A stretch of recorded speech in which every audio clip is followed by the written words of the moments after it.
નમસ્કાર મિત્રો, હલચલ ભારતમાં આપનું સ્વાગત છે। નવરાત્રીનો માહોલ ધીરે ધીરે જામી રહ્યો છે। માં અંબાના નોરતા જેમ જેમ આગળ વધી રહ્યા છે એમ ખેલૈયાઓ મોજમાં ગરબાની રંગત માણતા જોવા મળી રહ્યા છે।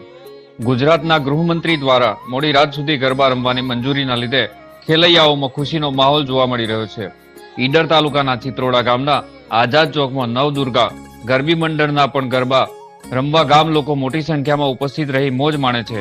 તેમજ આયોજકો દ્વારા ચા નાસ્તાની વ્યવસ્થા પણ કરવામાં આવે છે। માં અંબા સૌનું ભલું કરે અને સર્વ રોગ દુઃખ દૂર કરે એવી વિનંતી। રિપોર્ટર અમિત જોશી, ઈડર।